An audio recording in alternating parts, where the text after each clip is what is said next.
And we are live. Welcome, everyone, to another Games Talk Live. It's great to be back. This is episode number 104, I believe. It's been a while. 2 weeks since my last show. It's the holidays, people. We had a lot going on. I'm sure you at home had a lot going on as well. I just want to welcome everybody back. I see a lot of great faces in the chat. Risk It for the Biscuit, Magnum Westward, the legendary Yobi himself, Web Dave, what's up, Sappho, and of course, my guest right here, Mr. Hargeet Chani. Welcome, man. Welcome. I'm so glad to finally be back and have you as my first guest back, man. Yeah. Happy New Year, right? Happy New Year, Merry Christmas, all that stuff. And man, I got to tell you guys something. So if you follow me on Twitter or X, as the kids call it now, I'm still going to call it Twitter, you know? Yeah, X is such a, and I love the fact that Hargeet is so comfortable with the show that he'll sit there and have his meal and for everybody to see. It's fine. I love that. I love how comfortable he is. But yeah, so Christmas came around, and I got to tell people this story because I posted about this, but not the whole story. So it was about 2 weeks before Christmas. Hargeet reached out to me and he's like, "Hey man, I want to send you a gift for Christmas." And I'm like, "You don't have to do that." He's like, "No, I want to send you a gift. What's your address?" Okay, here's my address.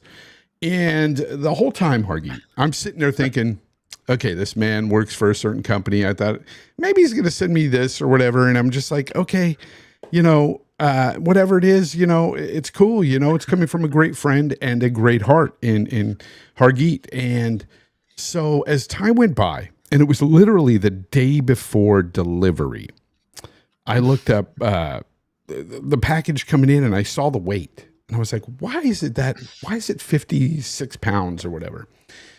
And, I was sitting there thinking, and my son was like, "Hey, that sounds like the average weight of like a PC. Do you think he's sending you a PC?" And I go, "There's no freaking way he's sending me a PC." But people, to my shock and surprise and complete gratitude, this thing arrived. This monstrous beast of a PC. This man right here to my, right here. On this side, one of the most generous, honest, nicest human beings I've ever met. And at first I was thinking to myself, I can't accept this, man. This is too much.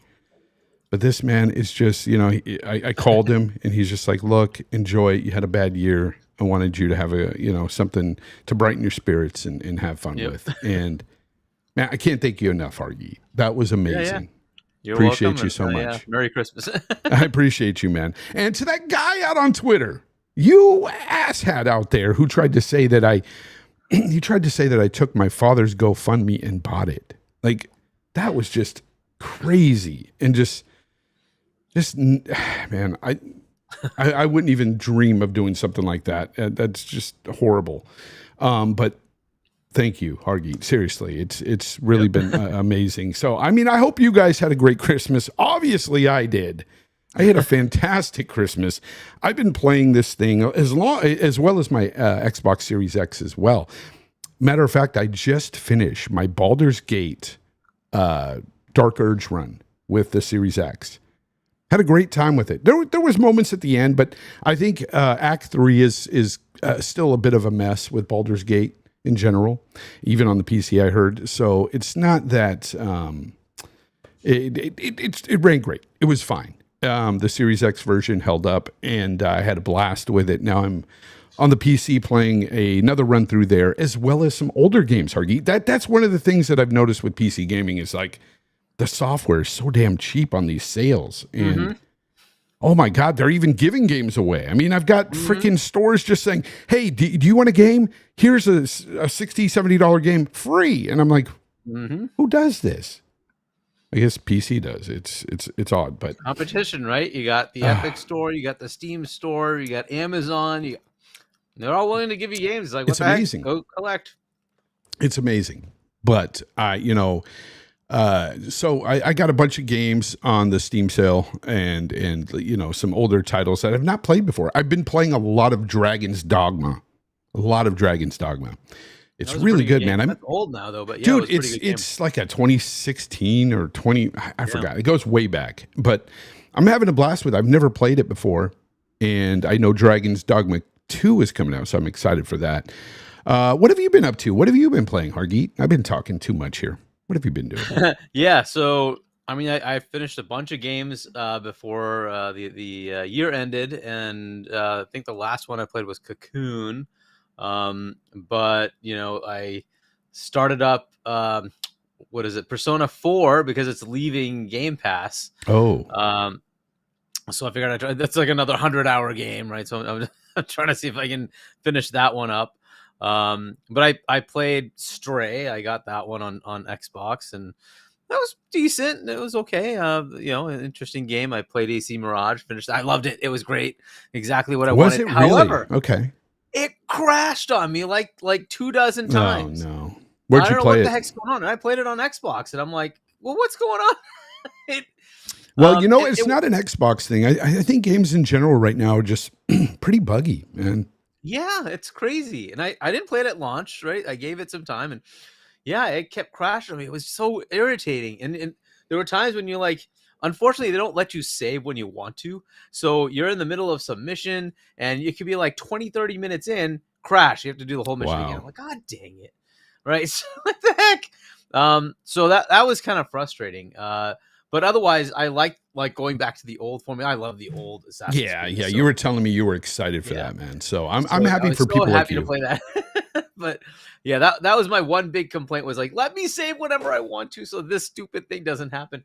But yeah, that crashing, I'm like, and it's strange. Not many games do this all the time. You get the one-off crash here and there, but this was crashing consistently. Like, that was crazy.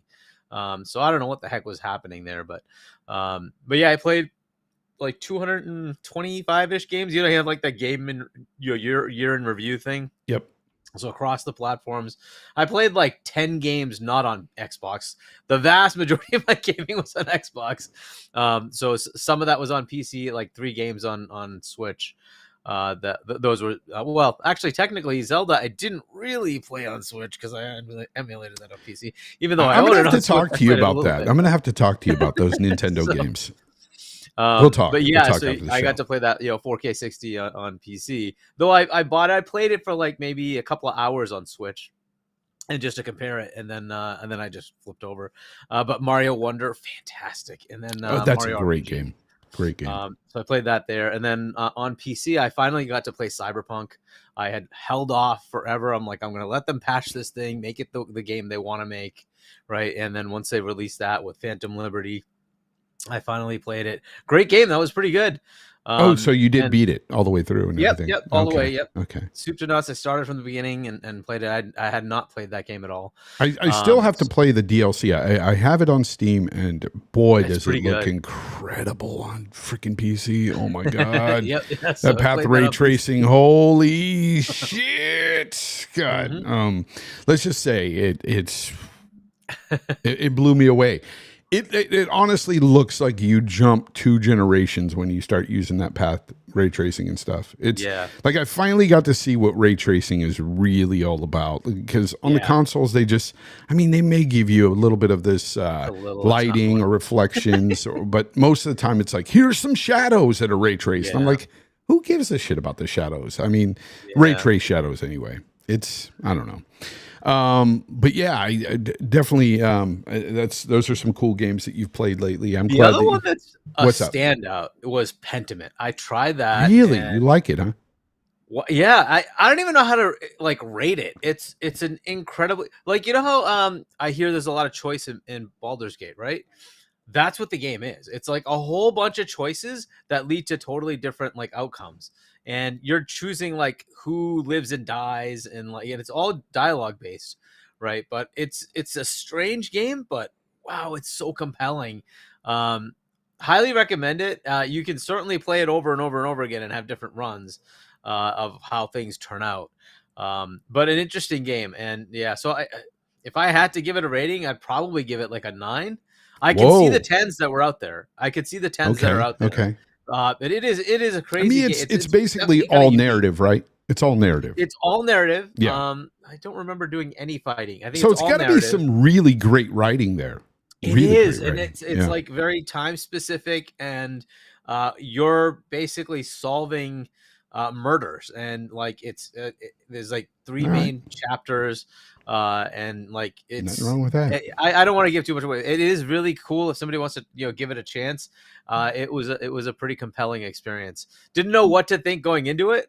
I just thought it would be a standard point and click adventure, right? Like find this, and then give it to that person type of thing. No, it was very different. So Nice. And they don't have like a prescribed, this is the right path. It's really up to you to choose what happens. And so it was an interesting little game. Yeah, it kind of blew my mind. It was a very odd game. Abdel, he's talking about Pentiment. Pentiment, yeah. Yeah, it's one of those small indie game. Well, it's not indie really. It's just a small game from a big developer. Yeah, because it's from a AAA. Now, this is like semantics, right? I would call it an indie game, right? But unfortunately, it is from a AAA developer. So then you can't call it indie because they're not really an independent developer. But it is in that vein. It is definitely an indie-ish game. It's not. It doesn't have fancy graphics or anything like that. It's no fancy animations or anything like that. Yeah. But it's a good game. Try it. Obviously, it's in Game Pass. It's a Microsoft game. So. Yeah. Well. It's good to, know what you've been playing lately, and good to have you back on the show. But we're going to have to get into our first topic here. And I've got sad news for everyone. Guys, I know most of you here are big Xbox fans. And I'm sorry to have to break this to you, but Xbox is going full third party. They're going third party, people. It's official with the rumor that Hi-Fi Rush may be going to the Nintendo platform. Of course, that being the Switch. It's all downhill from here, gamers. We've got nothing more to look forward to. Might as well pack up your Xboxes, ship them out, throw them away, throw them out the window, throw them at the freaking landfill. It doesn't matter because it's they're third party now. What do you need an Xbox now for? It's trash. Like, might as well just get a Switch and or just wait for the Switch too. It's coming. But Hargeet, seriously, no, it's not freaking going third party. Not just yet. What do you make of this Hi-Fi Rush rumor anyway, going to Switch? What does this mean for Xbox? Does this mean that eventually we'll start to see more games hit the Switch platform? Yeah, so I mean, there's got to be something going on here, right? We've had too many rumors of third-party things happening with Xbox. The two sides of this. Going to Nintendo, okay. When it was the Switch, okay, cool. When it's the Switch 2, which will compete with Xbox, at that point the question is why? Is there a quid pro quo? Are we getting something from them? Probably not. So I find that a little annoying, right? Microsoft keeps giving, but we never get anything back on the Xbox platform. So it's like, well, why is that necessary? The other question is, okay, so you finally get like a unique new IP, well received, critically acclaimed. Why does it need to go to other platforms, right? Because then you have to ask the question, is that just going to happen for every game? Right? Because if that's the case, then yeah, you really don't need an Xbox. You might as well just stop that. Go get a PC. That's obviously the right place to play everything. And then if you want a console, get something other than Xbox. Because otherwise, they need to be very clear about what is going to come to the Xbox console versus not, right? And I can see Call of Duty. It makes sense. Fine. I get it. Minecraft, obviously. You put that everywhere. Why Hi-Fi Rush? What was the gain that's going to happen that you have to put it there, that you can't sustain your business when you're going to make billions in profit every year? Why do you need to put this there? So this is an open question out to them, right? I don't see the positive for the Xbox side. All I can see is it's a cash grab that maybe they'll make, another 20, 30 million or something like that. Okay. Is that really worth it? And then the question is like, okay, if you're going to do this, you basically just open up the can of worms with the assumption that, forget it, there is no exclusive on Xbox. Everything's going to come to everything. So you are third party, right? So you are a third party publisher that's going to put your games on PlayStation and Nintendo, right? Xbox will just be here it's over here too, but whatever. We don't care about this platform. So you have to be one way or the other. Phil's been saying that the platform matters, right? The console matters. Yes or no? Which one is it? Does it or doesn't it? Right? So and this is why when Blade gets announced, we have to ask the question. We don't have to ask the question if you're always clear about it, because it never comes anywhere else, right? So they have to be clear about it. If the assumption is that you might have timed exclusivity, but really everything's going to come everywhere anyway, so forget exclusivity. There really isn't any exclusivity. Okay, fine. Just make that clear, and then that's the answer, right? But they don't. They're just wishy-washy. So I'd rather they just come out and say it. If everything's coming to everything, fine. Just make that clear, and then we know. If it's not going to be that way, then what the heck is the expectation for any given game? How do we know? How do we know? Is Pentiment coming to Nintendo? Is it coming to PlayStation? How do I know? Right? Is Grounded? I mean, it makes more sense for games like Sea of Thieves, right? It's a live service multiplayer game. Fair enough. You want more players. Okay. I can kind of understand that. Yeah. This isn't a multiplayer game. It's a single player game. What's the need to bring this over everything to anything else? Well, these are the questions then. Like, what is the reasoning? And my question would be, do you think this rumor extends to PlayStation? Yes. Yes, I think it does. And what here's where I kind of look at the situation maybe a bit differently from you. Look, the importance of the console is there. However, if they do put it on the PlayStation, which they are competing against, that is their rival competition really in this space. It doesn't make much sense, because then that would be kind of negating what Phil has been kind of pushing, saying that they care about the console and they're really pushing the console and stuff. Because most people, I'm not saying that, Xbox guys would just flip to PlayStation, but there's a lot of people out there who might be buying a new console that might say to themselves, well, if Xbox games are going to come to PlayStation, I'll just buy a PlayStation, and that's not good. That's not good at all. But if they were just to put their stuff out on, say, Switch, for some reason, and I know it's still basically a console as well and all that, but I don't look at Nintendo so much as competition like I do with PlayStation and Xbox, because their fan base is way different. Like, they encompass so much like different variety of people and like ages, and I think that Nintendo does their own thing, and people either gravitated to it or not. And I think that most of the people that are there just want to play those games, and they like the games on the go as well, and all that. It's a different thing. I don't know if you can understand what I'm trying to say here, but when I look at PlayStation and Xbox, Nintendo did that to themselves, right? When PlayStation kicked their butt, right? So before PlayStation came around, Nintendo was the console, right? That's just the way it is. It was a market leader. It was the console, right? So if you were playing on console, you had, Sega, but they were the niche player, and Nintendo was the dominant player. Yeah. And then Sony came around, said, hey, we're just going to take Sony money and take all the content away from you, Nintendo. And they did. They took the content, and like Nintendo, even with a way more powerful N64, lost. They got trounced, right? And so they decided, okay, we'll try one more time. And then the GameCube came around, and they got trounced again. And they're like, all right, we're done. We're not going to play against Sony. We don't have that kind of money. So we're just going to bank on our IP, do a different thing, have a more, profitable console that we can put out there, and just put our games on it. If third parties come, they come. If they don't come, we don't care, right? Mm-hmm. So they did that in the last few generations, the Wii, Wii U, and then the Switch. That's what they've been doing, and it works for them. They make much more profit than their competitors. Yeah. So they're happy with that. But just the fact of like, how much power can you really have? At some point, the curve of increases in power versus the cost to make it's getting to the point where the next Switch is going to have as much power as the Series S, It's going to have much more power than a Steam Deck.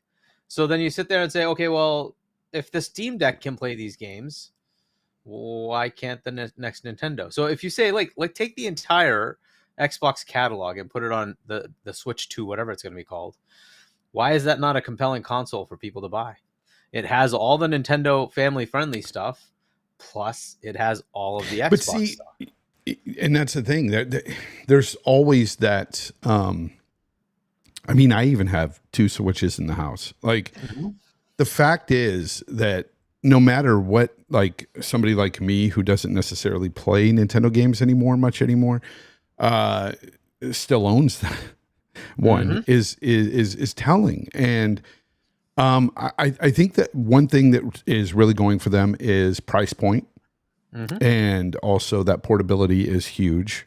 A lot of people like handhelds. I don't myself. Like, if I play a Nintendo game, it's hooked up in the dock on the TV. Yep. But there are those people that love to take that on the go. And there's also people that just like that price point as well. And that's another thing that really I argue with a lot of PlayStation guys a lot sometimes when it comes to this thing about them not doing day and date on PC. Because I believe that consoles with their price point, they have their place in this. They do. And it's solidified and it's not going anywhere because let's face it, the entry point into PC is kind of extreme if you really want to get as good as a Series X on a PC. You're going to be spending at least $1,200 to $1,500 on a pre-built or something to just even get to that point. Yep. And there's a lot of people that want to get into all ecosystems, then you probably have a compelling argument to say, hey, I can get a PC and then I have all 3. Yeah. Right. Plus all the PC games. That's why it doesn't matter to me when Xbox goes straight day and date to PC, because they're different types of gamers. Again, you're always going to have those people that look at that entry point, that price point. Yep. And, many people out there just refuse to pay that amount of money for a PC. So I don't see the console going anywhere. However, if they do put their games on PlayStation, that's kind of where I'm like, hey, that's a bad scenario because you're just going to drive more people to that other console because PlayStation's not playing that same game. They're not putting their games out on everywhere else. Why wouldn't they just go over there and get that exclusive, gaming over there plus Xbox games? It makes a lot of sense for a lot of people. It does, but consider what you just said, right? You still have a Nintendo in the house, right? So if you don't have to spend $500 to get a Series X or even whatever discounted rate it's at right now, and you have a Nintendo and the game's there, I see that too. Yeah. Why not? You're not necessarily growing, right. And so, right. And Call of Duty is going to be there, right? And if you start putting more and more of your games there, if you say, "Hey, Blade is really good, let's put it over there," what's the point of the X? Why would you need to have the Nintendo, the Xbox? You have the Nintendo already, right? If it's just casually, you're going to play like 3 games a year, or 2 games a year that Xbox happens to put out. Yeah, and consoles are different. The majority of players, that's what they do. Like, we are very different, right? We will play a lot of games, right? I've played 230, 20 games. That's not the average gamer. The average gamer maybe plays 2 games a year, 3 games a year, right? That's not going to happen for most gamers. If you're lucky, you might get 10 games. So if you're picking 2 games from Xbox and they happen to be on Nintendo and you already have the Nintendo, you're just going to play the games. You're not going to bother buying the Xbox. I hear you. Right? So this is the thing that they have to run into. Is it viable and useful for you to do that? You have to have your ecosystem, and do you want to grow it or not? Right? So if you want to grow it, you can say, no, you want to play those games, come to us. And we offer it on cloud, we offer it on PC, we offer it on our console. Pick one of those, right? Especially when it comes to, them having their own subscription service like Game Pass. Like, I thought you wanted to grow the business. I thought you wanted to grow the subscription model. You got to, if their games are just going to the Switch or even PlayStation without that subscription service, kind of defeats the purpose of your subscription service now. Right? Like I don't know. I feel like that's what they need to do is if they want to put their games on the Switch, let's say, if it's just the Switch, then put Game Pass on the Switch. And then, Yeah, I don't know if that's a deal you they're know, working out. And the other one to me is, hey, you want to do that? Okay, fine. I want a quid pro quo. What am I getting from Nintendo on the Xbox? mhm. Right? Bring something from Nintendo over here. Then fine. Okay, you get one game, we get one game. All right, that works. You want to go to PlayStation? Same thing. Give me Spider-Man or God of War or Horizon or Yeah. something. Put that over here. Put it in Game Pass. You can have this game on your side. Fine. But Yeah. that's not what happens. Is Microsoft just gives and gets Yeah. nothing in return. You're like, no, why? Yeah, I Why don't should we like do that scenario. I don't like it. Yeah. I don't mind I don't mind the PC thing because again, there's that price point, that entry Yeah, it's a different price. arena with It's PC. it's different, and you just got a different gamer there. And now, I mean, if this whole situation is a bit sticky because does this open the floodgates for more games? Like, is this going to be just a one-off? It's will. got to be more. And is it just the smaller titles, or are we going to talk about big AAA titles? Because again, we can talk about the Switch 2. Apparently, the rumor is that in March they're going to announce the release for later this year, the second half. And if the Switch 2 is anything like, say, the Series S, then it can be competitive. It can run most third-party games. So why not put your games there, right? A lot more people will be looking to that Switch, especially if the price point is, say, about $299. That'd be the rumored to sweet be spot. about $400. Wow, that's expensive. Yeah, That's it's rumored crazy. to be about $400 because they want the performance. So to do that, they're gonna have to charge you a bit more. So Gosh, that's it's a rumored lot. to be $400. That's a lot. That's a lot to ask for a Switch 2, in my opinion. Yeah. I don't know. So, Yeah, we'll I'm see sure how it people goes. will buy it. Yeah, people will buy it. Let me get to some of these super chats here before they overrun my show here. Risk It for the Biscuit said, 11 months of membership, by the way.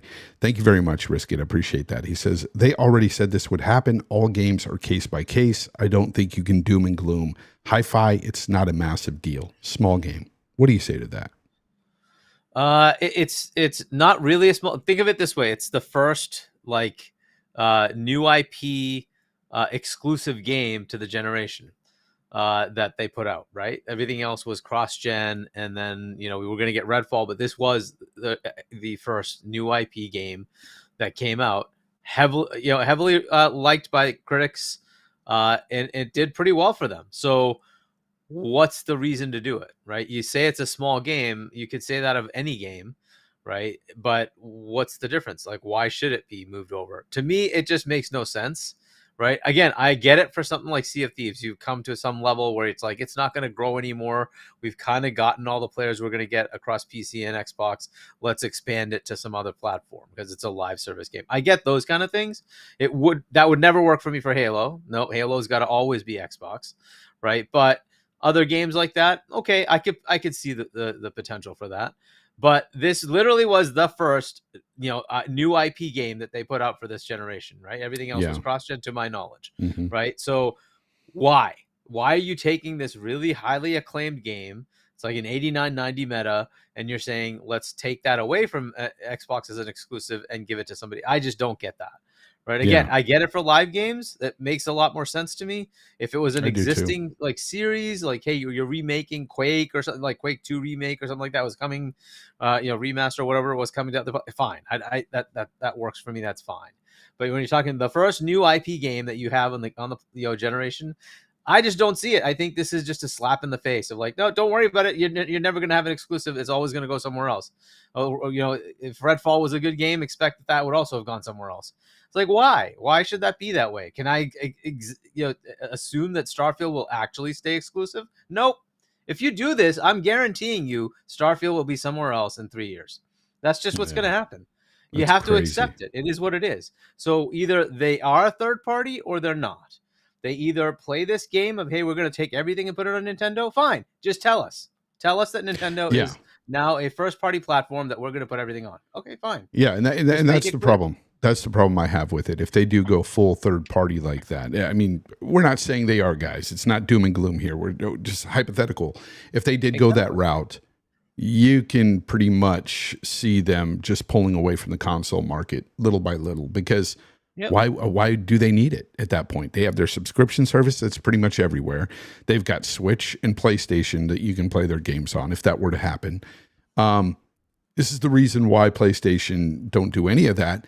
However, I still maintain that going to PC day and date for PlayStation would be good for them. Usually It'd be very beneficial for them. And it would be beneficial for gamers all around. They wouldn't lose their console. People always say that. Well, then the console will go away. No, again, you have to go back to that price point to PC. That entry level price point is not something a lot of people want to tackle. And they love, just going out and spending $500, $400 or $500 for a console to be able to play the games the way they're playing now. They look and play incredibly well on these consoles for that price point. It makes sense.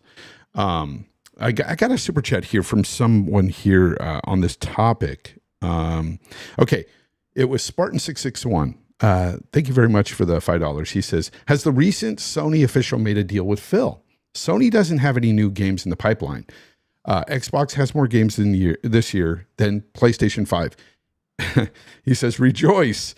Yeah, they do have more games when you're talking about first party. But you got to remember, Sony is always going after those third-party games to make those exclusive, even if it's just for a short time. They will do that. Phil is not really fond of doing that anymore, as he stated many times. But Sony is doing that. But what do you think about what he's asking? Do you think him, the new official there, Totoki, I think his last name is, has made a deal with Phil? I wouldn't put it past them, right? They already, like, at the Sony level, they had already made a deal to do the Azure thing for their cloud, right? I don't know if anything ever came of that. It wouldn't surprise me if they make deals to do something like this. Ultimately, it all comes down to business, right? So could they make a deal? Absolutely, they could make a deal. They already have a 10-year deal for COD, right? That's already there. They could certainly make deals for other games as well.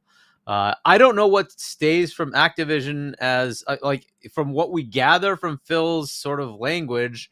I think they think ABK is fully third party. They're not going to take anything exclusive, which to me is sad. I would rather get some exclusives from that, but I think they're going to take everything from ABK and just let it publish wherever they want, just like Bungie does, right? They can publish wherever they want. I like, at least for Bethesda, they were saying it's going to be anywhere Game Pass exists. I don't see Nintendo having Game Pass, but apparently that doesn't matter anymore. So we're going to put Hi-Fi Rush on Nintendo, right? So again, these things are all contradictory, but as far as them making a deal with PlayStation, 100% they could do that. It's possible, but I'm just going to go out there and say that I don't think it's happened. I think it's possible, but I don't think anything has really happened there. And I doubt, this is a rumor after all about Hi-Fi Rush. And I know they say where there's smoke, there's fire.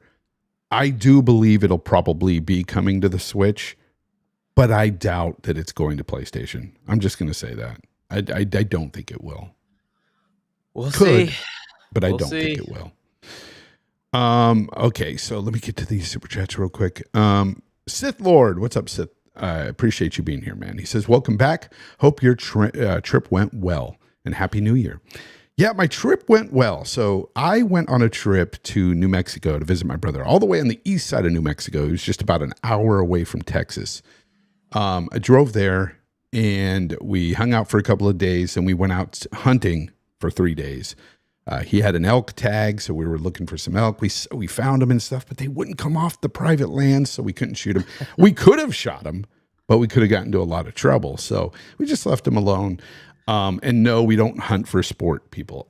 We actually cut the meat and do all that and bring it home, process it, freeze it, and enjoy it. So, but he did fortunately have a lot of elk meat and other meats in his freezer that I was able to partake in there, as well as bring some home frozen. So I'm enjoying that. But yeah, we had a great time. We had a really good time. There was one point in the trip where we got stuck he has this big 4x4, and we were in the snow. And he decided to go into this one part where it just got a little too deep, about 2.5 feet of snow. His truck got stuck. Couldn't move. So we got out. We had one regular shovel and one tiny little shovel. And we just went to work. We started shoveling around the truck, underneath the truck. And we got it to move about 5 feet. And it got stuck again. And so I said, my brother mentioned, he goes, take the shovel, walk down this path, see where it starts to get a little bit, the ground is a little bit raised, you know. And I found it was about 40 feet ahead of the truck. So we had to go from 40 feet all the way to the truck shoveling. Oof. We shoveled a ton of snow. It took us about 2.5 hours. Oh. After that, yeah. And we were soaking wet. We could have got hypothermia because it was so cold and we were wet from sweat from working so hard. And we had to change our clothes really quick, freaking right there at the truck, got in there, turned on the heater, and we blasted out of there. It was fine after that. But man, it was pretty crazy. If I was alone, I would have been freaking out. Yeah. He said the same thing if he was alone. But nah, we were there. Cooler heads prevailed. It was a lot of fun. But yeah, we had a great time. So I appreciate that. Thank you for asking. Danny Passion Official, thank you very much for the 2. He says, I'm glad that Fonz changed his mind about ray tracing. Yeah, well, it's not that I changed my mind on ray tracing. I still maintain the console ray tracing sucks. It's pointless. It really does. It is. It's pointless. I would prefer them just push higher frame rates on console than push ray tracing on console.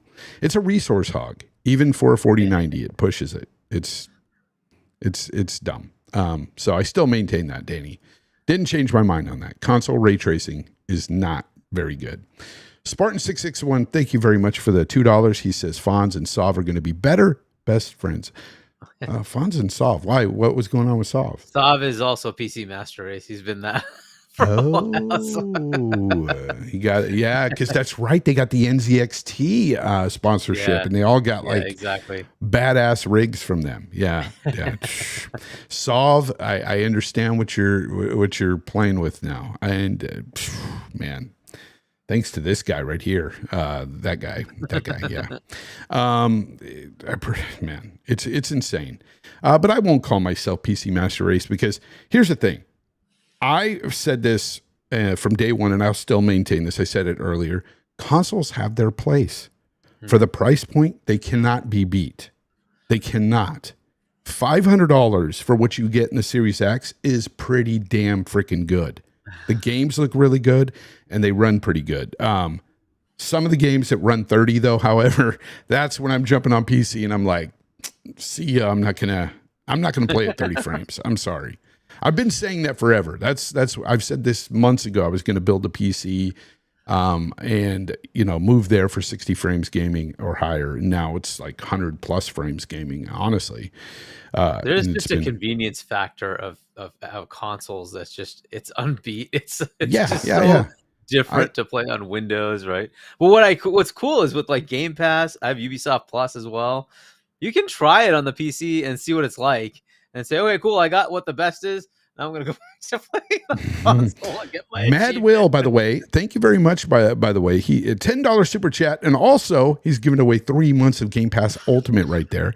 If you have a PC and an Xbox, you can enjoy both. And I have Ultimate, and man, just playing all the Game Pass games on PC as well, it's a nice thing, man. I still have not fired up Horizon 5, but I will. Because people have been telling me that Forza Horizon 5 is incredible on the PC. Like it looks amazing. And I'm just like, I have to see it. So I did download it. I have not fired it up Motorsport, yet. The new one, to see what that's like on PC. I haven't tried that yet, but we'll see. Because that one would have no limitations, right? It would have everything, I guess. So maybe it looks good. Yeah. I don't know. Yeah, no, apparently it does. I did see Starfield on it. Starfield looks really good. Starfield I only played it on PC, so I'm like, because it was 30. I played it on Series X. I played the whole game on Series X. Had a blast with it. When I fired it up on the PC and saw that 80 plus frames and all the bells and whistles, I was like, holy crap, this is something. It either way though, it still looks phenomenal on the X. Still a great game. Thank you very much for that, Madwell. I appreciate that a lot. And somebody out there might have gotten that code, is appreciating you as well because they get a chance to play it. So play some Game Pass. It's awesome. Danny Passion Official again, $2. He says, here just dropping some love, happy and blessed 2024. Right back at you, brother. I appreciate you, Danny. Danny is somebody in the community that some people may not know this, but he does a lot of video work and stuff, production and things like that. And he almost got me a voice acting gig. Unfortunately, in this place where I'm at, I don't have a booth, like a soundproof booth to actually go after it. But man, I regret not turning something in like he asked me to. He's like, dude, just turn something in. Maybe they can send you to a voice booth somewhere. I should have done it. I should have done it, Danny. You were right. But yeah, Danny's an amazing supporter. Great guy. Spartan661, thank you very much for the 2. He says, Fonz. Oh, I've already read that one. Okay, so me and I think I'm all caught up there. No more super chats, I don't think. Let me check. Yeah, I'm caught up. Great. Let's go ahead and yeah. So we were talking about the Switch 2, possibly coming out the later half of this year. What do you? I wanted to know what you want from this Switch 2. If you had any, I guess what are you expecting from this, and what would you want from this? I think it should target what the Series S does. Essentially, you get like a 1440p max or 1080 60 kind of target, and I think they can pull it off. NVIDIA has quite a bit of great graphics technology, obviously, right? Yeah. And they're gonna now try to sort of shine in the console space, and they're gonna use DLSS as much as they can, right? So they are looking at, I'm trying to remember how many cores. I think it's gonna be more than the number of cores in the Series S and X and PS5. I think they're looking at 12, something like that. Yeah. Either that or 16s. They're going to have enough CPU cores to potentially match the CPU power. They're looking at more memory than a Series S. So they have the potential to really do something special. It'll probably be somewhere between a Series S and PS5. And then undocked, it'll probably be just shy of a Series S. But significantly better than a Steam Deck, right? So Steam Deck is 1.6 T-flops. And the Series S is 4 T-flops. And CPU-wise, they're pretty similar. And so I think it's going to be able to do quite a bit more. Like in an undocked mode, you don't need to really run that much, as we found out with the Steam Deck. It does not need to run at 4K. Getting anything at 720 or so or more on a small screen is good enough. And as long as it does VRR, it can get you 40, 50 frames. You're almost good. It's pretty good, right? So if they can target something like that, I think they're in good shape. It really comes down to battery life at that point. If they can manage to pull off something like 4 or 5 hours, you're looking at a really, really awesome console. And if people keep it docked, you're going to get a Series S for, it's going to be a bit more expensive because it does have the portability at $400 versus $300. But you also get the Nintendo catalog, and that's just not something to shy away at. It's just a huge catalog with titles that have the best attach rate in the industry. And they have a lot of games due. So what I expect from them, I think it's going to be in that range as far as performance. So it is going to compete. There's just no way around it. And it's just realities of performance just coming up to the point where now they don't have to go crazy and say we're going to make a very powerful machine. It's just power is caught up. It's caught up to the point where they're just going to end up competing. Yeah. So they'll have something that's reasonably good. Just think of the Rogue Ally is going to be twice that amount of performance, right? That's like an 8.6 or something T-flop box, right? With in a portable. Yeah, that Rogue Ally I heard is pretty damn powerful. And there's a new one coming out from MSI, the Claw, which is supposed to be even more powerful, right? Man. And we're not talking like a 10% bump. It's supposed to be like twice as powerful, right? So something ridiculous, right? So, and I don't know what that means for battery life. I don't know how that looks, but it's coming out next week. We're going to 30 minutes. 30 minutes, guys. Yeah, right. So we're going to find out next week at CES. So this just keeps going, and then so if they have something reasonable. And they have a launch lineup, which, look, it's going to have Mario. They're going to have Bayonetta. They're due for a Smash Brothers. They're due for a Mario Kart. They're due for Metroid Prime 4, right? And on and on and on. They have plenty of games that they're due to release. And if they have a launch lineup like that, I mean, the thing's going to sell out. It's just the way it is, right? It's a Nintendo console to begin with. On top of that, when you have a launch lineup like that, it's going to be crazy. On top of that, they're going to have COD. They're going to have day and date COD, right? That's guaranteed because they signed a contract with Microsoft. They're going to have day and date COD. That's going to be a big driver right there. Then everybody and their mother is going to come out and say, hey, our game also going to be on Switch too, right? That's just what's going to happen. All the third parties are going to say, yep, our game's going to be available. You're going to start seeing Assassin's Creed games and, you know, the old GTAs and stuff. They're all going to just start showing up there because it'll be able to run it. And why not, right? So, you know, once that happens, it's going to be an interesting state to see what happens with Nintendo. Do they kind of come back to their prime, right? They're already the console leader. Right. So the question is, you know, do they continue that streak and say they start outdoing the PS5? It would take a couple of years, right? The PS5 has quite a bit of a lead on them right now.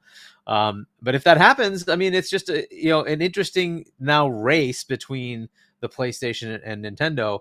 Xbox, I don't think is catching up to either one of those. That's just the way it is.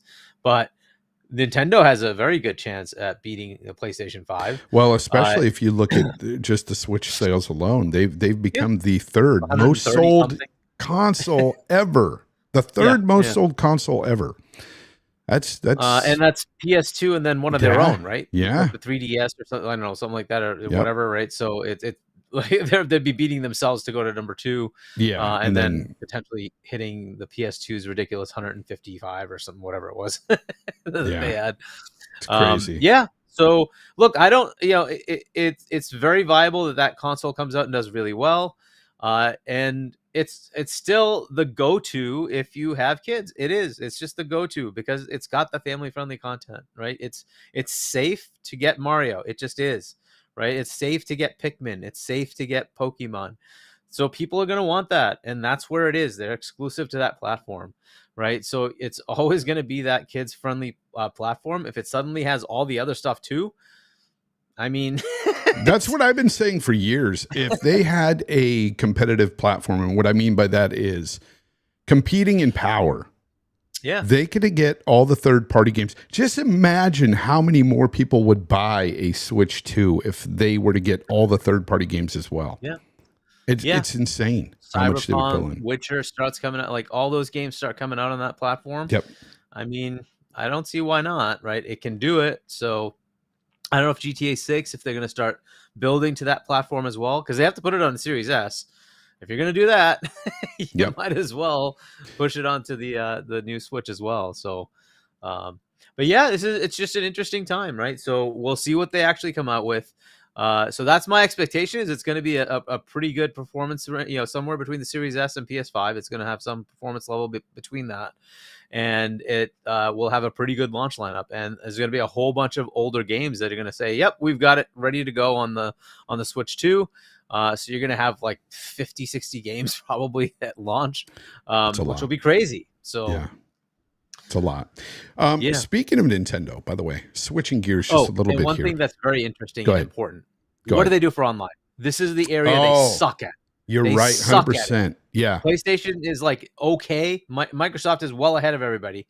The question is, will Nintendo finally have an online that's valuable enough to... They don't even have chat. They don't have any chat, right? Even if they say, let's plug in Discord, fine. Something. They're woefully behind when it comes to online. Yeah. It's something they really need to fix. That is something they really need to fix. By the way, on that note too, with the, I'll have to say with the PC side, I mean, I know everybody uses Discord, but I'm not a big fan of Discord. I do like the ecosystem of the Xbox on the Xbox platform itself. On the PC side, I think the Xbox ecosystem is kind of lacking. It's not. It is a bit lacking. It's annoying. Yeah. Yeah. It's not very intuitive. Not as well streamlined as it is on the console. But I kind of get that. You know, you're dealing with a lot of factors there, a lot of variables with PC space. But I wish that their app was a bit better. on the And PC there's really side. no excuse, right? If they see a controller, it Yeah. should just come up in a controller interface. They did that before with Windows 8, where they said, hey, you're in tablet mode. Therefore, we're going to give you a different UI Yeah. that allows you to do touch, right? They kind of designed that for mouse and keyboard instead of saying, hey, you might have a controller plugged in. If you do, we need to give you a more Xbox-like interface. Yeah. And they just totally forego that. There's no reason for that. They own it. It's theirs. They can take the code and port it over, right? So there's just zero reason to not do this. They just haven't done 100%. it. And 100%. I would love that, because that is one thing that is consistently stupid on the PC side. It It's is. so hard to do with a controller. I'm like, why did you do this? This is so stupid. It should be easy to. You have it. You already have it. Yeah. So what is the problem, right? Just bring it over. It's not even that intuitive with the mouse and keyboard. I don't like it that much. You know, I just it is. it's just not as. That's where, when people talk about convenience with consoles, that's where it's at. Like, you know, the whole ecosystem there is very, very nice. I see you, Ultraman. He says, thank you for the 2, man. He says, hey, Fonz, Hargeet, Happy New Year. Happy New Year to you too. I hope you guys have a great New Year. Everybody in this chat, man. I hope you guys have a wonderful year, man. It was tough for me last year, but I'm going in with a much more positive outlook here. It's a new year. Hopefully things are looking up for everyone out there. I think it'd be amazing. Switching gears here a bit, but not too much. I know people are a little bored about the Nintendo thing, but I thought this story was rather cool.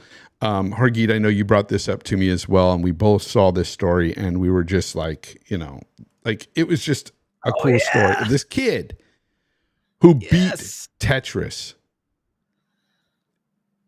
And 13-year-old kid here, I don't know if you guys can hear it at all, but he is just freaking out because he got Tetris. Apparently, nobody has ever beaten Tetris ever before. Computer. Yeah. Outside of AI. So that doesn't count.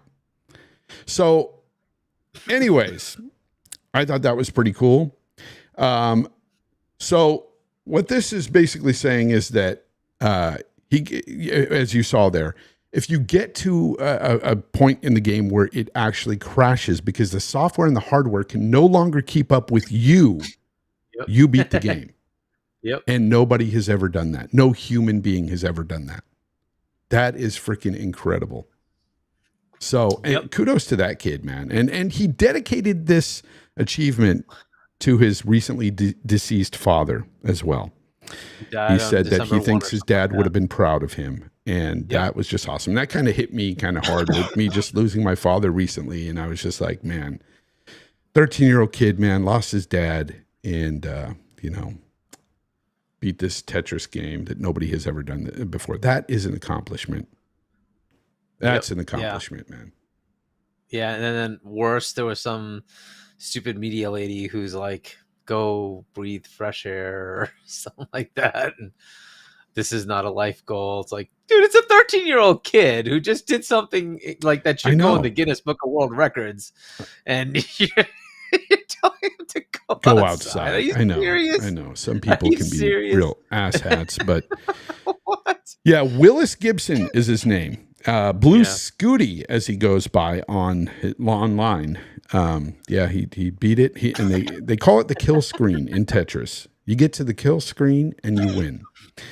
Nobody's ever done it. That's what blows my mind is nobody has ever beaten that game. Imagine that. To see her trying to get like the 10th level. Forget about what he did. Exactly. Like, I thought I was freaking energy needed, hand-eye coordination. Dude, like, I thought I was good when I got to like the 18th level or whatever, and this kid is just freaking 100+ levels, just going for days, and he beats it. And this is the original Nintendo Tetris, by the way. So that was an awesome little story. And I see like the creator of this, right, or whatever, like the head of that company went and visited him or something like that. I mean, this is a great story. It really is. It's a great story. Really is. Shout out to Willis Gibson. What a gamer. Legendary Yobi, I see you in the chat, man. You've got always great words of encouragement, man. I really dig the positivity you bring to the community. So keep it up, man. It really does speak volumes, and it does hit people in a lot of good ways. So keep up that positivity, especially in a world where, you know, or online and social media where we just see a ton of hate, ton of negativity, and, you know, guys like Yobi are pretty slim. So we need more people like that. So I appreciate you, man. And yeah, on that note, Hargeet, I'll let you handle this next story. What do you know about this PlayStation getting fined by France? What happened there? Antitrust. What's going on there? Okay, so this is about the controller. They locked out third-party controllers, and you know, the French government went after them. Look, I think opening their mouth with this whole case with ABK, it just opens up the spotlight, right? In a lot of ways, the game industry was kind of just like, whatever, and nobody really paid attention as much as they should have. Now everybody knows, this is the biggest entertainment area, and Sony really is kind of pushing people around, let's just say, and that needs to be kind of checked.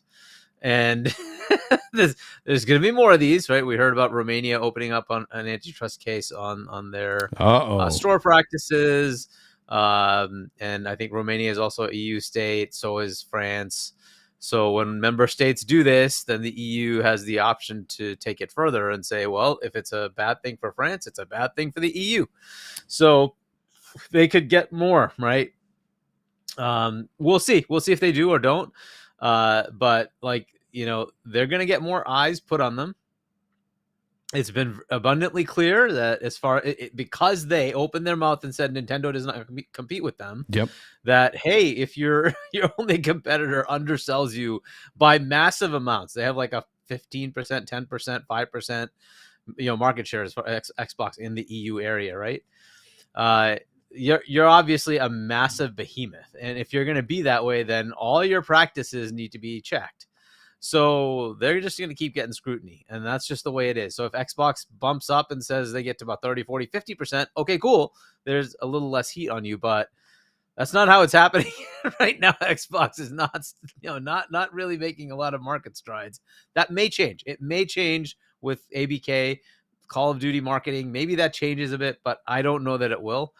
And if that's the case, there's just going to be more and more of these kind of things, coming up. We'll see if it doesn't go into Asia as well. In Asia, Xbox's market share doesn't exist. Yeah, it's pretty low. It's non-existent. In Japan, I think it's like 2%. In many Asian countries, it's under 1%. They're celebrating when they sell 100 Xboxes out there. Seriously. Yeah, exactly. It's so ludicrously low that and again, if Nintendo comes out with a console next year that actually competes, that's actually very beneficial to Sony, right? So that they now have a competitor that could potentially put them in check. But until then, they have this, basic monopoly in this high-end video game console market, whatever the heck they want to call it. And if that's the case, then, you're going to be in regulatory, checking. And then, this is what's going to happen. And there might be more, maybe not. We'll see. But, if unfortunately our FTC is hell-bent upon going against, against our big tech, if they were really looking, they should be looking at the business practices of Sony to say, is that fair in the market? And, there should be a lot more stuff from our side, from the UK. Yeah, it's really strange, right? How the FTC is going after a big American company that has been making strides in, not only being pretty, pro-consumer, but also making strides in being fair with their studios. And I just think it's a bit odd, man. It's weird what's going on there. And I know a lot of people, including the FTC, they're looking out supposedly for our best interests. But when our best interests are kind of being met by a particular company, you'd think that they'd back off a bit, because I don't know, man. That's the way I kind of look at it. And a lot of people may call me an Xbox shill for saying such a thing. But look, all I can tell you is that I am feeling like I'm getting value for my money with Xbox. Are there a few things that I think they could do better? Of course. With any company, I could say that. But if I compare just, say, PlayStation versus Xbox right now, I'm getting way more value out of Xbox than I am my PlayStation. 100%. Which is going to push them, right? Which is going to push PlayStation. It's going to actually push Nintendo as well because they still have to compete in the market. You know, when you're supposed to look at what the FTC's job was, to look at places where there's too much market power by any one company, right? Yeah. If you had to look at that from an industry perspective, Tencent makes the most revenue, but Sony makes the most revenue right behind them, and actually is a platform holder. And It's that incredible. platform, they bully the market. That's just the way it is. It's very tough for a company to say, I'm going to go against, Sony, right? Epic tried that with Apple and was pushed off their store. That's not a simple thing to do. And then they took them to court. It's still going on. Now Google, lost to them, and it looks like there finally might be resolution to that where it's beneficial to the consumer. Fine, that's still going to take years, but it's very hard to do that. And the only reason Epic could do that is they have like the biggest game that's being played right now, right? And it's hurtful to both parties for that to be a problem if they take it off the Apple store, and yet Apple did it anyway, right? In Sony's case, how many game companies are going to say, I'm going to not put my game on PlayStation, when they have such a large user base that spends money, right? So it's tough for them. Now, if Nintendo comes in and can play all those games, that makes it very viable for people to say, I can forego PlayStation, I'll just put it on Nintendo, right? Yeah. And that is the answer to the headache that we have. Right now, that's not the answer. Not all games can come to Nintendo, right? And that's kind of the problem they run into. And so, we'll see, but this is where the FTC should come in and say, okay, well, hold on a second. You're making the most revenue for a platform by like your competitors combined before ABK was done. And you're saying that you guys should be the ones that are victims. That doesn't really make sense, right? So instead, maybe we should look at your business practices. What are you doing that's making the market Facts. fair for your competitors? And that's not what they did, right? And if that wasn't the direction you want to go, then you can't really go to your competitor and say, hey, the competitor that's third place, that has first place in nothing, should be the one that we should go scrutinize. Like, wait, hold on a second. They're trying to compete to even get to third, not first, to third. And you're saying that that's not good enough? Like, where's the potential here? They should be looking at Sony's practices. I wish the FTC were doing that, but at least the UK, they should do that. I think that the European Commission should do that. Some of the European member states have been doing that, and that's good. I think they should get pushed to say, hey, what the heck are you doing? Right? They unilaterally decided in 2019 to take away competitive digital stores, right? They did that. They used to have their games available on digital stores. You could go to other stores like CDs and whatnot and buy their games. True. And they pulled it. They took that out. Okay, is that not anti-competitive? Yep. So some member states are saying, hey, it is. And we're going to look into it, right? And then there was a lawsuit from, I think it was a UK citizen who said, hey, I'm going to sue you. You can't do that, right? You've taken away my ability to go to a competitive market store and get it cheaper. Why did you do that? So they've got two potential headaches there going on. And if Romania says, yeah, it is anti-competitive, then again, it could get referred back to the EC.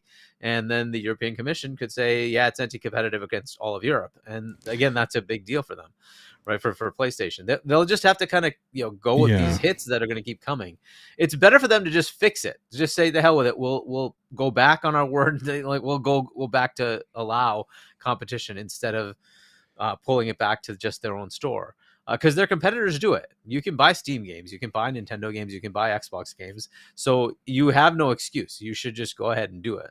So we'll see. Well, this is, if competition doesn't drive what you should do, then unfortunately it falls back to governments to do it. And I hope the governments do start looking at it. But for sure, that's what happened with France. France said, hey, you've taken away the ability for third parties to make controllers. We're going to say, no, you can't do that. You have to allow it. And they got fined. So if that goes to the European side, that fine could be a lot bigger. So they should be careful. Yeah. Speaking of controllers on, it's kind of not relevant here, I guess, but I found out something interesting because my brother, he has worked for the United States Air Force for 22 years, I believe. He's retired now. But he used to work a lot in the drone area. So I'll just say that. But the thing is, I found out what was interesting is that with their technology, they are able to use, they had a choice. They can use a pilot stick or an Xbox controller for those drones. Yeah. for everything on those drones when it comes to missiles and everything. I thought that was pretty crazy. I didn't even know that. He just told me that out of the blue while we were on our trip. I thought that was pretty funny though. That yeah, Xbox controllers are a good piece of tech. They're being used by the United States military. As is flight sim for learning how to fly. Yeah. Yeah. It's pretty crazy. So, if the FTC thing isn't just about video games, look, Innate is in the chat, and he says tech is not just video games. The FTC is looking at far more than just that. And if you don't think that, then you're just short-sighted. Yes, we know that. But at the end of the day, everything we see coming out of, on the video game side anyway, from my perspective, it's been pretty damn, great for my wallet, for sure. Just feels that way anyway. Spartan661 says, thank you for the super chat, by the way. He says, AA batteries are cheaper than a new controller. Yes. There is that. Yes, there is that. And by the way, have you guys got any stick drift with your Xbox controllers? My daughter bought a PlayStation 5 just a few months ago. She already has stick drift on her PlayStation 5 controller. I don't have it on my PlayStation 5 controller, but she's already got it. And she's only played Baldur's Gate 3, so it's not like a really action-oriented game where you're like, messing with the analog sticks too much, going crazy with it. It's just weird. But yeah, that's happened. Risk it for the biscuit. Thank you for the $8. That's like $300 US. He says, green at show. Fonz, welcome back. Green at show. What is he trying to say? Or maybe great show. That's what he's trying to say. Great show, Fonz. Welcome back. Hargeet, sir, we have to catch up soon. Got to talk that first party shiz. Yeah, he didn't like what you were having to say about that whole third party, first party, all that crap earlier. Yeah. But Hargeet didn't say that this was definitely happening or anything. He did preface it by saying that, we were just being kind of just theoretical, We didn't say it was going to happen. Victor Alistine, by the way, I don't know what he was referring to, but he said this is Xbox. Thing is, Xbox doesn't need more Xbox One bad energy. No, they don't. They definitely don't need that. And speaking of Xbox, by the way, Developer Direct is imminent. It could be possibly happening anywhere between the 14th and the 20th of this month, according to rumors. We've also heard that there's a little game they might shadow drop as well from one of their studios. What do you know about this, Hargeet? I thought it was 25th. I don't know. I think maybe it's the 25th. I don't know. 14th to the 25th, something like that. Yeah, and so there's a potential that a Double Fine game that was previously in development but was put on hold because they wanted to get Psychonauts 2 completed.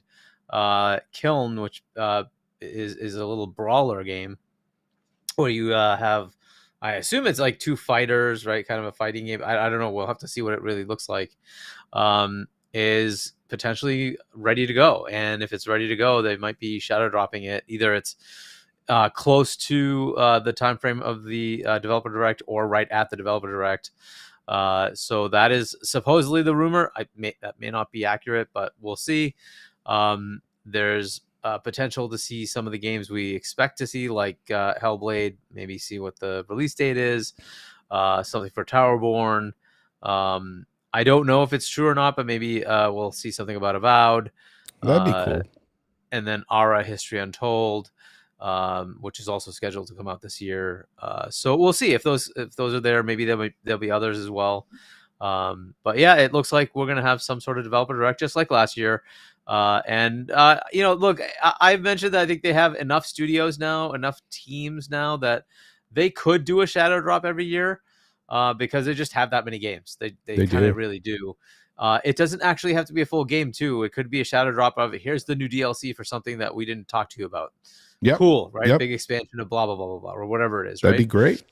And that's good enough. And there's plenty of stuff they have that they could do that. And so there's either they reinforce that you should just expect shadow drops every year, or they go back on that and say no, we don't want to make that like an expectation, and so we're gonna not do that. But it looks like this time they are planning to actually do a shadow drop, and I for one I'd be happy to expect the shadow drop because it's exciting. It's like, yeah, of what course. am I gonna get? Right? Anytime they drop something, right. Yeah, it's always exciting. And so, Hi-Fi Rush was a great shadow drop. That was a really cool little shadow drop they did. But yeah, I'm expecting more on probably like you said, the games like Hellblade 2. I think they'll focus a bit on that. I think we'll get a good 10, 15 minutes probably on Hellblade 2. Avowed, I don't know necessarily if it's ready or not to do something like that for it, but definitely expect Hellblade 2 on this developer. Yeah. And then Stalker 2 is supposed to be beginning of the year, right? So maybe even first quarter was the expectation. If that's the case, I'd expect to get something on it to get a release date. So maybe that'll be there. Yeah.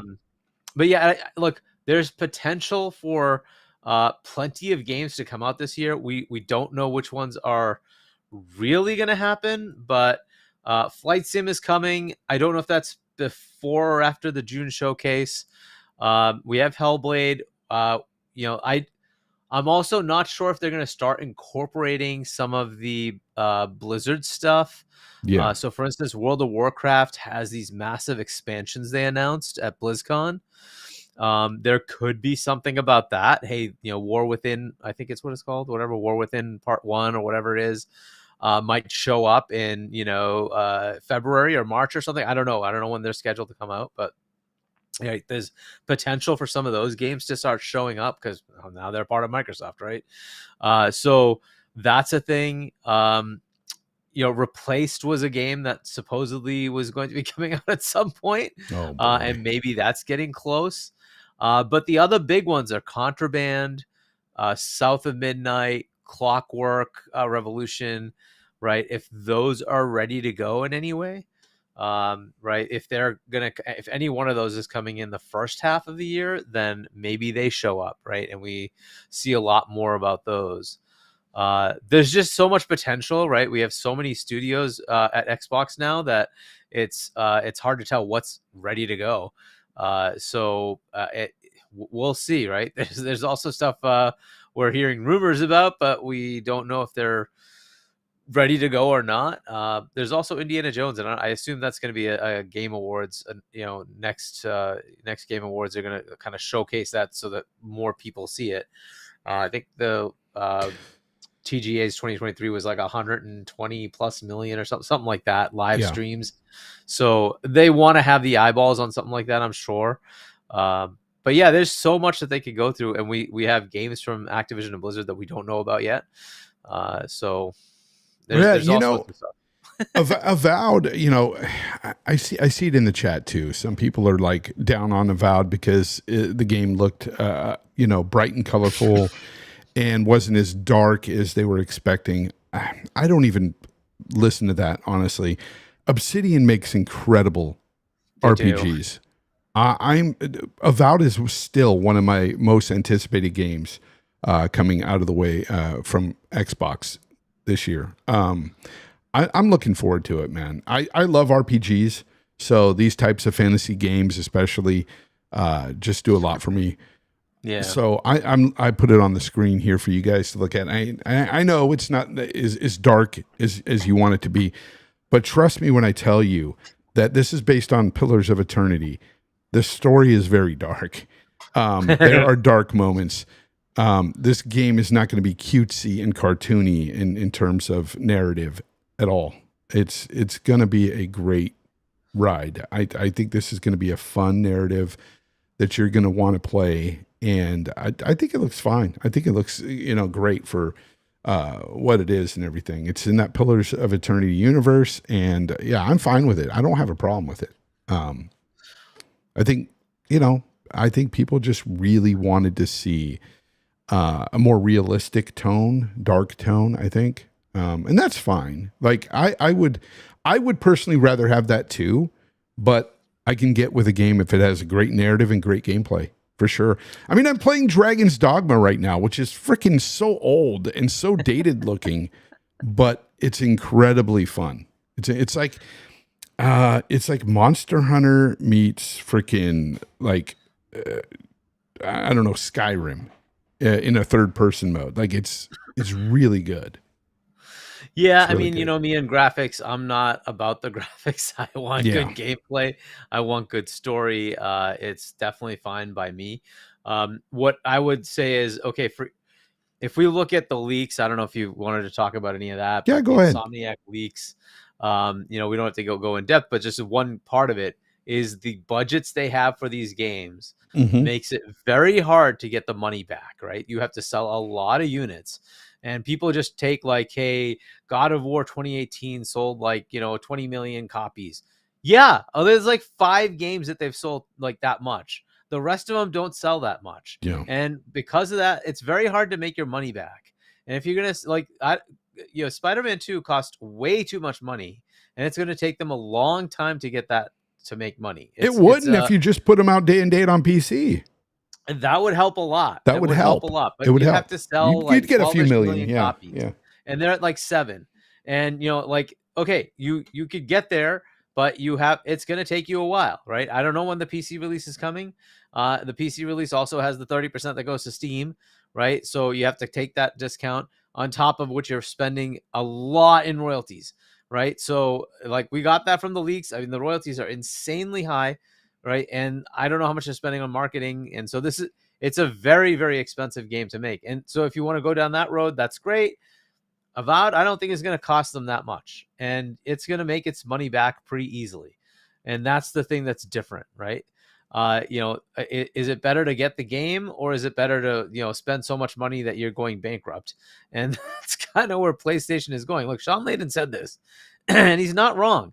You can't just keep escalating the cost of your games. It's just untenable. At some point, you won't make the money back. And, they've been banking off of Call of Duty, which they'll still make their money off of Call of Duty.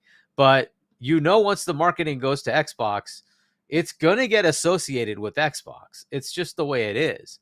And the casual players are going to start saying, oh, Call of Duty's over there, right? It's just going to happen, right? And when you have, the Xbox Series S was under $200 this holiday. Yep. Under $200. If you're a casual player, under $200, you can play Call of Duty. And oh, by the way, if you get Game Pass, you also get Madden, you also get FIFA, you also get Battlefield, you also get all the EA games. You get also everything that Xbox puts out. Like, it's a pretty damn good deal, right? And you don't have to pay for it all year. If you play games 3 months of the year, buy it for 3 months. Pay for Game Pass for 3 months. You've got everything. You get every Call of Duty. You can get every other Activision game, every Blizzard game, every Bethesda game. Like, it's a crazy good deal, right? And you as a consumer can say, well, hold on a second. Well, I can pay $500 for Blizzard, and then here I just why should I do that? Like, it's just and for most people, look, money matters. It just does. And once that marketing kicks in, and it's gonna kick in, that PlayStation is not the place for it's Xbox. It's going to make a little bit of a dent. There's just no way around it, right? And so, that's going to be a hit to them. And, they put that in the leak. You saw it. They were deathly afraid of this. And they're saying it's up to $1.5 billion of their profit is going to go away. That's their words, not mine. That's what they said. Right. And so this is kind of the problem. It's a lot of money. Yeah. That was a big dries up. Yeah. That was a big, that was a huge revenue for them every year. And now that they're not going to be getting that much for it, that's why they're looking at other avenues now. That's why they went to that whole, let's try to do 60% of our business being gas games now, and then they've turned on that. They pivoted a bit on that because we've heard, because not only that, you're pushing developers to do something they don't necessarily want to do. Exactly. And you can't do that. No, you can't do that. But I mean, now they even canceled factions. And canceling Factions 2 was huge. Or, excuse me, they were calling it the Last of Us Online multiplayer. Yeah. That's what it was going to be. Which, that's gone. Yeah, that sounded like it was going to be a lot of fun, but I don't know. And then Marathon's like not fun, apparently. Yeah, that's what I'm hearing too. But, you know, at the end of the day, if Sony wants to stick to just making their exclusive single player games the way they're doing now, I'm somebody, as you know, as a consumer, I'm going to say I don't want them to put microtransactions within those games, because those are full priced single player games. I think it's gross. And I don't want to see that. Thing they're going to do? They're going to split the games. They're going to make them and then I heard that they might split the games and charge $50 a piece. So in the end, you'll be buying them for $100. So they're going to prey on people's stupidity out there, because people are going to think, oh, it's only $50 for the game, and they're going to play it and they're going to be like, wait, that was 8 hours. What happened? Oh, you got to wait for the rest of the game now. It's going to be a year from now, and it's going to be $50 more. And it's like, that's insane. It's just crazy. Just put your games on fucking PC already, PlayStation. Put it on PC. Like, you can get a few million people buying there. I don't get it. It's not going to make your console go away. It doesn't invalidate your console at all. It doesn't do it for Series X. I mean, ask the chat. They love the Series X. Just because their game's on PC doesn't mean that they hate their freaking Xbox. It's just the mindset for this kind of stuff is just weird to me. Like, there's always going to be a place for consoles. Always. To that point, like, Microsoft put Starfield, obviously, on day and date on PC and everything, but also in Game Pass, right? Yeah. The game sold so much on Steam that it was the number 5 game for the year on Steam in revenue, which puts it at something like 4+ million units sold on Steam for a game that's in Game Pass. Okay. And like, think Spider-Man sold like 4 million plus on one platform, right? I'm not talking about Xbox. It's still Xbox. I bought it. I bought the collector's edition on Xbox. Right. So there's still millions of people who bought it on Xbox. So that game likely outsold Spider-Man. It's in Game Pass for free. And it outsold. Just think about where that is. Day and date PC is not a bad thing. Hold on. I got to stop you, man. Christian A says, why are Xbots so obsessed with getting Sony games to PC day and date? Do you not hear what we're saying? Sustainability. I'm not an Xbot. Okay. The thing is, it will stop them from doing some gross things like putting microtransactions in your single player fully priced games, or splitting games up at $50 a piece. Like, things like that you don't want. I would rather go to PC and let those guys play it over there and buy the game there, because let's be honest, what are we always force fed? Sony does this so guys can double dip, right? I get the whole double dipping scenario. Lots of people do it. Working. But let's be honest. When it comes out on the PlayStation, people are buying it on PlayStation, okay? So it's those guys that are buying it a year later or whatever. It's not everybody. I wouldn't buy every game. I wouldn't double dip every game. Just play it on the PC. But the thing is most people wouldn't. So you're not going to get it. I think you're going to get more people buying it if it were to come out day and date on the PC than you would have the double dippers, for sure. You're going to get millions of gamers buying it on both platforms. Their revenue would increase. So it would help them. And who cares if PC guys get to play the freaking games day and date? I don't know. I don't understand this notion of like, no, it can only be played one place on this PlayStation, and that's where I want it. I don't get that. It's stupid. You call me an Xbot for saying something like that. Well, you're being a freaking pony for saying that I only want it on my PlayStation. I don't understand. And that model works fine if they were making their money back. They're not, right? They're not. They've already told you. Jim Ryan told you to your face. It's not enough. He told you to your face. You can go look up the quote. He said it. You're not enough. We need to move forward and go to PC. So here's the problem. If you put it on PC years later, the marketing push that you do, they spend a lot of money on that marketing push. is fizzled out because that was a while ago. Now nobody cares, right? If you market push and say, hey, this game is now out, PC and PlayStation, PC players will also see that ad and say, oh, hey, I can go pick that up. Let me go get that on Steam right now, right? That's the thing. And it's impulse buys that you want to get, right? The impulse buy, that's going to get people to get in, and you're going to get millions of sales. We know it's not working. You know why? We got the leaks and what the numbers were as far as what they're selling. They're not selling a lot on PC. So if you want to get those sales, you need to 4 million copies of Starfield for a game that's in freaking Game Pass. 4 million copies. That's more than any of their stupid games have sold on PC. And here's the news flash, people. Just think about that. I just have to tell you this. Not every PC gamer owns a PlayStation, nor do they want one. Not every gamer owns a freaking PlayStation. Not every gamer owns an Xbox. That's what you guys don't understand. There's a lot of gamers that are just they have a completely different mindset than you. Yeah. They don't care about that console at all. They just want a game on their PC. So there's a lot of people that are waiting anyway. Of players versus 100 million players. And let's be honest. That you want that market. And there's also a lot of PC gamers that sit there and by the time, say, a Spider-Man comes to their PC, they don't care. They're on to something else. They're not even bothered with that old game. There's a lot of people out there with that mindset. There's a lot of people who won't play older games. It's just that way. Even a year old. Not to mention, it's just insulting, right? Oh, we'll get to you later. Yeah. Like, wait, I'm second class? No.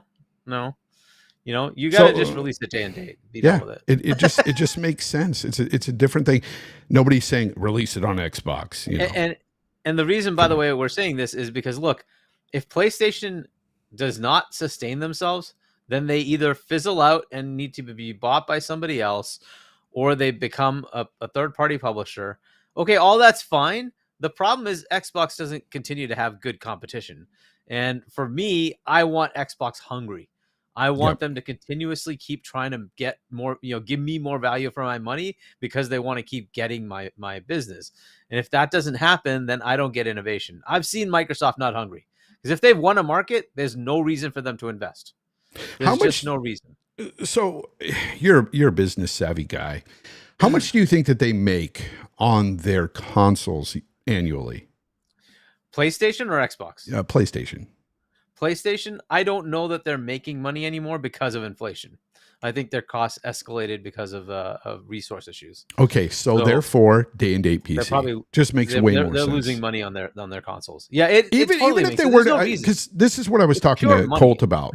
Even if they were to be making anything on their console, it's a fraction of that $500. It's a tiny bit. And sure, if you add it up, sure, they could have tens of millions there annually. But honestly, you would make more than that if you just put your games out day and date on PC. And if it's all about the console anyway, they're looking at this all wrong from a business standpoint. If your console's not making the revenue that you would be getting from the PC side, it makes no freaking sense. None. Zero. Yeah, I mean, it literally is just printing more money. There's no point, right? The game is already going to be there.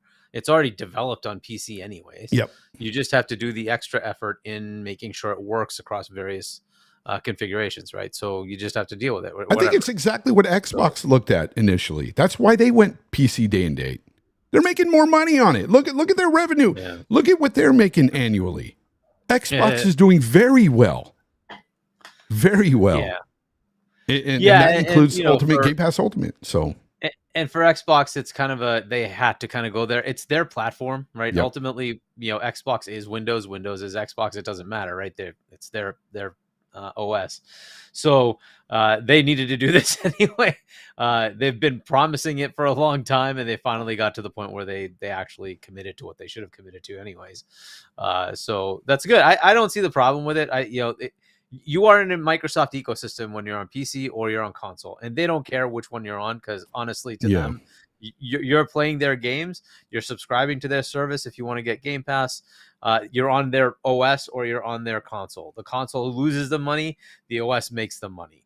So to them, it's whatever, right? As long as you're engaging with them, they're happy, right? So And if you want to play the cloud, they're happy too. They don't like whatever, just come play our games, right? They learn the lesson that, hey, it's all about the revenue. That's what matters. Engagement, monthly active users, and they're kicking PlayStation's ass when it comes to that. That's just the way it is. As of look at 2020, Starfield. yeah, I mean, Biggest as of RPG 2020, play. Like, according to the FTC leaks that we got, PlayStation makes less profit than Xbox. yeah. Right. And why is that? They have live games. They have Minecraft, for Pete's sake. They have live games. They just keep working and keep printing money for them. And it doesn't matter if they had fewer games, they still had games that just keep making money. And PlayStation can put out these bangers, but if you're going to spend a couple of $100 million to make money, you're going to lose a lot just because you have to A, make the game, and then B, market the game, right? It is what it is. And you have to sell a lot of copies. And some of their games do, very few. Most of the games don't. And we got all the leaks now as far as how many sales they had for each one of their games. Mm-hmm. And some of them are impressive. A lot of them are not. And you can see why they were telling certain studios, no, you're not going to get sequels and whatnot, because they didn't sell well. It was, I don't know where it actually stands. Ratchet and Clank apparently didn't even make a profit. Right? Really? So, yeah. And then they're like, no, it did Wow. finally make a profit. I'm like, okay, well, how much? Finally, years later. Yeah. Yeah, and because according to the documents we saw, it lost $8 million, and we're like, oh, that kind of sucks. And they're like, no, we eventually made, like, okay, fine, maybe it's when it came to PC they actually made a profit. I don't know, but wow, there you go. But this is what you get, right? It's like, and if it's that razor thin, like, this is the problem, right? You have to sell so many copies, and it did not sell that much. So what do you do? And I don't know. The Microsoft model is working. Nintendo's model is just absolutely killing. You can't compare that. It's an enigma over there with Nintendo. It's so different. They're crazy. It's so different. But yeah, they don't even, like, they have a couple of live games, I guess. But like, but yeah, you're right. Until this leak came out, we were always under the impression that their business model is just working. It's great. They were always pointing at Xbox saying that business model is unsustainable. Game Pass is unsustainable. I mean, I was seeing the hints of it for a while. I've been saying for a while that their model is bad, but now I just got proof, and I'm like, okay, see. Well, some of those hints that you saw was the price restructuring of not only the hardware, but the games as well. Just pushing us the $70 gaming. We heard rumors that they were trying to push for $80 gaming. Then they pushed. Games. Yeah, we're looking for $100 games. Now they're going to split the games. Apparently, that's the rumor, and that's insane. That is the reason. Okay, those reasons are why I don't want, or I do want them to go to day and date on PC. Well, those are the reasons. That, they had to fire 50 to 75 people from Insomniac, the studio that's carrying them this generation. Yeah, right. And why did that happen? Okay, it's only ancillary people. What, they had to take them off of the other games they're making. Right. And they had to put them on the games that they want to release soon. So I say, no, that's not just something they, because they didn't need those people. They needed those people because otherwise they'd be making the other games. So I don't see it that way. They had to lay them off because they can't afford them. That's the problem. Yep. So, like there's a lot of problems at PlayStation right now. But I was told they're going to buy Take-Two. Yeah, sure. I'm sure they're going to go buy Take-Two. Right. $50 billion is just hanging on the trees. Luck. Like they'll be lucky to get marketing rights for GTA 6. That's because that's going to cost them a pretty penny just for that. We'll see if they do that. I mean, supposedly they have the marketing rights, though I assume they have to write a check. And can they afford that check? Yeah. Microsoft can easily afford that check. They got Call of Duty money. They can write that check now. They got Hargeet money now. Oh man. Well, you know what? This next topic follows along with what we're talking about here, because apparently Sony is making an MMO from the Horizon series, and that'll be on PC day and date. Oh my God! It's PC mobile, not mobile. PlayStation. Dude, what is going on? It's codenamed Project Skyline. Okay. Yeah. It's PC and mobile. Unreal Engine 5, apparently. It is expected to launch significantly later than Aeon 2. I guess that's another game that this developer is making. Is it NCSoft? Yeah. It's anticipated to release sometime in 2025. The project is developed in Sunguli's Lineage IP division, and is led by Hong-Young Choi, who previously was the head of Lineage W development. The project started around 2021, according to a former NCSoft employee's resume. Around 140 people have been working on this project. This is since September. This last news, anyway, was in September. 140 back then were working on this. It says this is a very significant number comparable to other more advanced and already announced projects. So yeah, looks like an MMO, PC, mobile. Yeah, wasn't this a Horizon game? Is that right? Horizon. It's built in Horizon, the universe of Horizon. Yeah. So robot dinosaurs, people again. Probably no Aloy. I mean, I think this is just going to be like, side characters maybe and stuff, but maybe Aloy will be in there somewhere. But an MMO, you get to, be a crazy person out there in the world of Horizon and fight dinosaurs with your friends. And if that sounds like fun to you, it is. I mean, it sounds like it's a Monster Hunter type game, right? And if Probably. that's what they're doing, it could be good. It could be good. Could be really good. Could be really good. But skipping PlayStation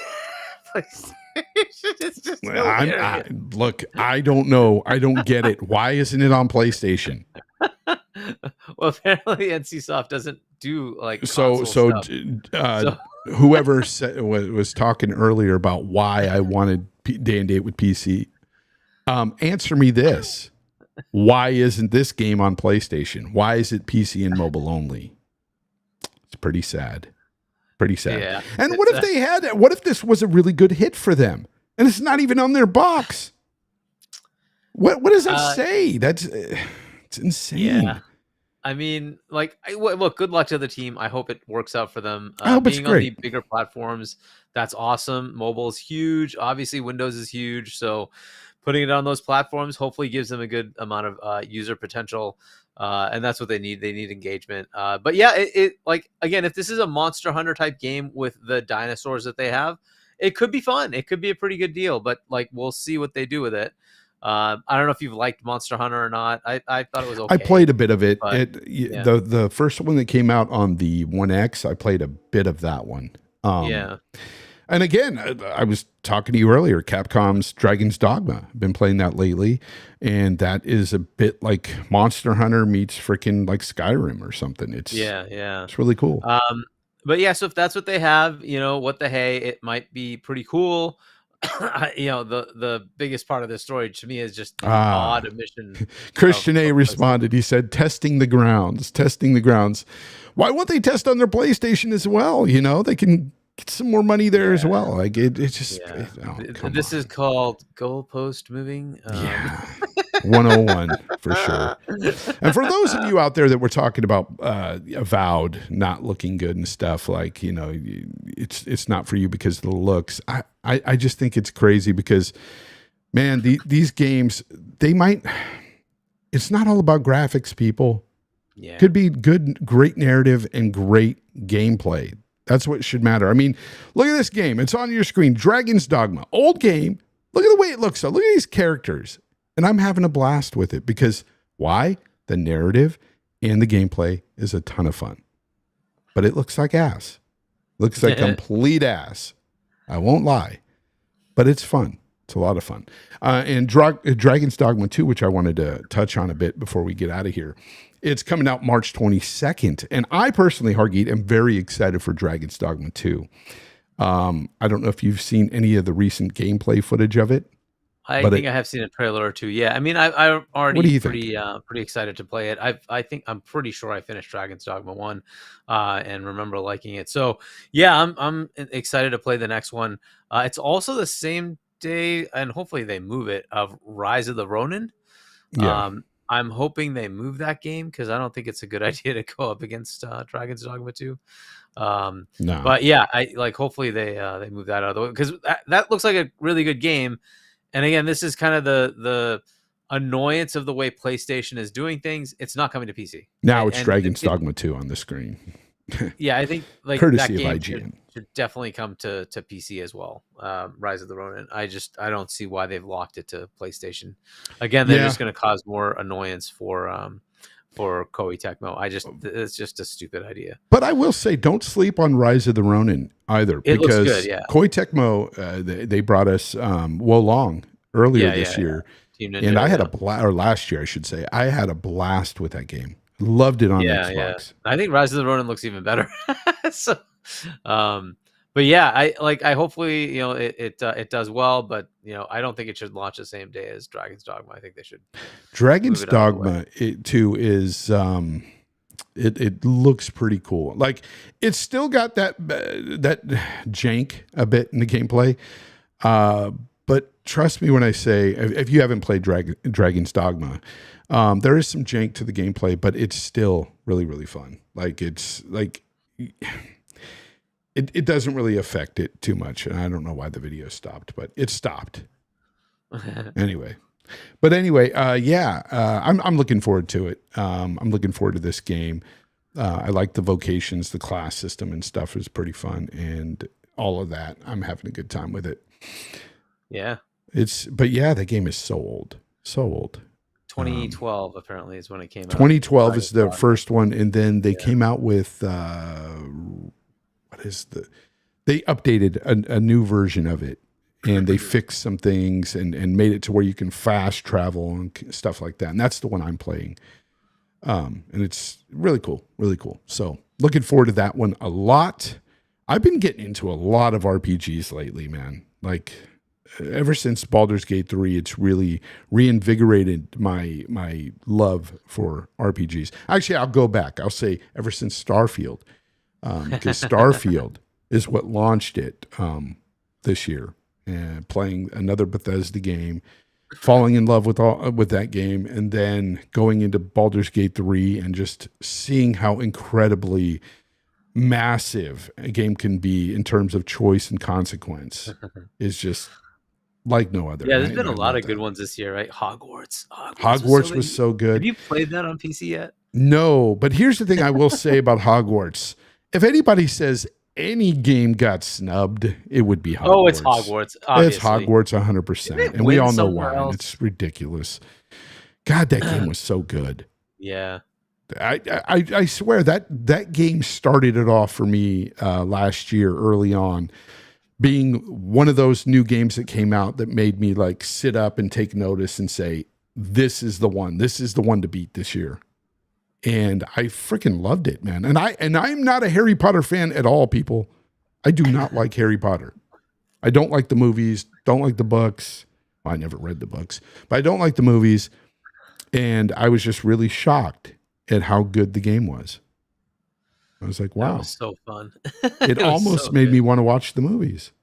Almost. Yeah, if you had watched the movies, or you're part of the Potterverse, all the call outs they had, all the little things that they I had no idea. So good. I'm running around. I'm like, who's the hot redhead teacher? I don't know. Is she on the movie? I have no idea. No. Maybe it's well earlier than the time frame. Oh, the time frame.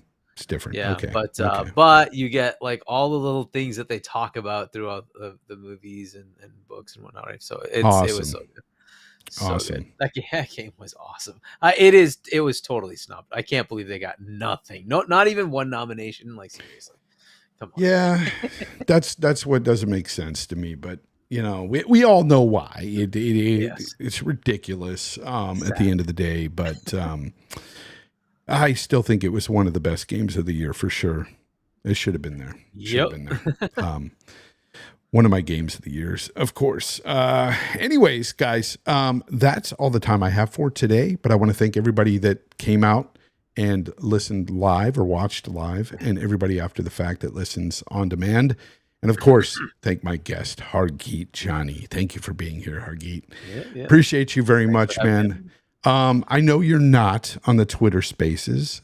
Nope. You don't do social media like that, but let everybody know where they can find you on Discord and over on the gamer tags and stuff. Yeah, so both on Xbox and on Discord, it's H Chani. So you can check me out there. And I don't know when the heck RDX is ever coming back. So maybe you'll catch Fonz and me on RDX. Yeah, you at know what? some Let me point. say something about that really quickly, because I did get at the beginning of this show somebody asking me, hey, is RDX ever coming back? Of course, Hargeet is a panel member there, as well as I am. I've been there, man, this is going on 7 years. I'm hoping it comes back soon. I don't have any kind of timeline for you guys, and I apologize for that. And Dealer apologizes as well. Dealer's had a tough year, as I've had a tough year as well, but he's going through a lot of stuff that it's going to remain private. I don't want anybody, I'm not going to talk about it. It's his business. But at the end of the day, he asks that you guys just know that he does miss you, and he does want to, he is going to make a comeback. He just doesn't know exactly when. And when he does, we will be there, and Hargeet and myself, and we will see all you guys again. Have a blast. We'll have a RDX podcast once again. I'm pretty sure it'll be sooner rather than later. We'll see, guys. We'll see. But again, thank you, Hargeet, H. Chani, everywhere.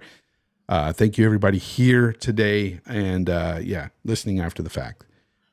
With that said, I guess I could say until next time, game on.